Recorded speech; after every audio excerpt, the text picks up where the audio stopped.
미술가 위인전, 피트 몬드리안.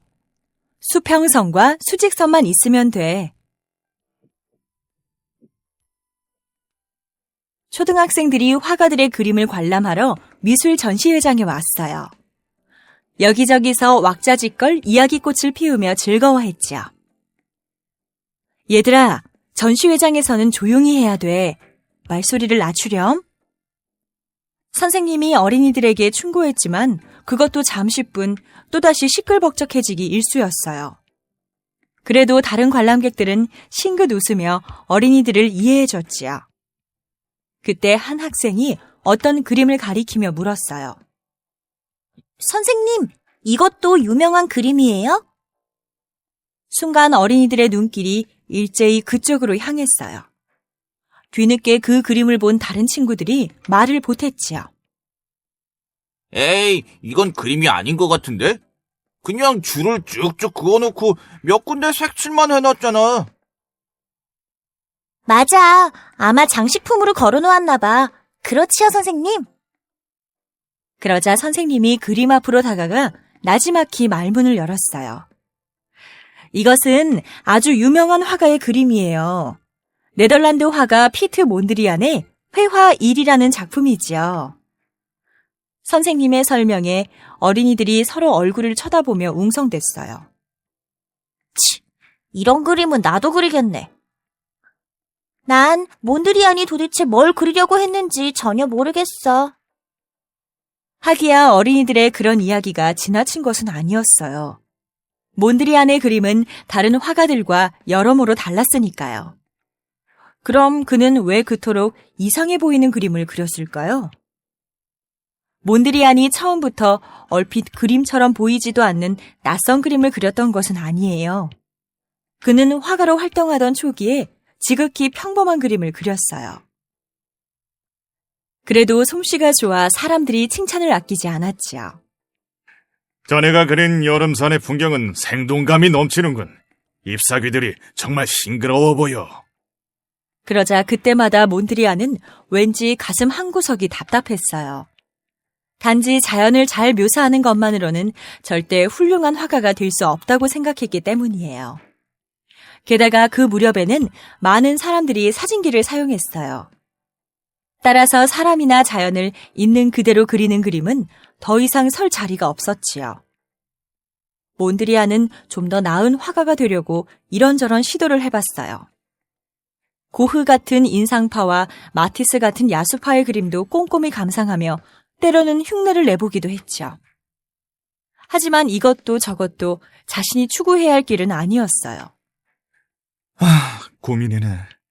나만의 시각으로 개성 있는 그림을 그려야 할 텐데.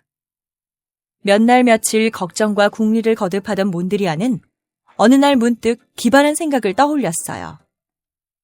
그래, 기하학적인 조형을 화폭에 담아보자. 그런 그림은 아직까지 아무도 그리지 못했잖아. 여기서 기하학이란 도형이나 공간을 연구하는 학문을 일컬어요.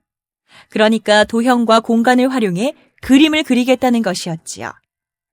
몬드리안은 그와 같은 시도를 위한 소재로 나무를 선택했어요. 나무를 기하학적인 이미지로 그릴 수 있을 거야. 단박에 잘 되지는 않겠지만 노력해봐야지. 그날부터 몬드리안은 열심히 나무 그림에 매달렸어요. 그렇게 탄생한 것이 붉은 나무라는 작품이지요. 마침 가까이 지내는 화가가 놀러 왔다가 그림을 보고 말했어요. 새로운 작품인가? 내가 보기에 이것은 인상파의 영향을 받았군. 썩 괜찮은걸? 그 말을 들은 몬드리안은 자신에게 몹시 화가 났어요. 왜냐고요? 그것은 아직도 자기의 그림이 누구와 비슷하다는 뜻이었기 때문이에요. 몬드리안의 얼굴이 불그락 푸르락해지자 그 화가는 당황했어요.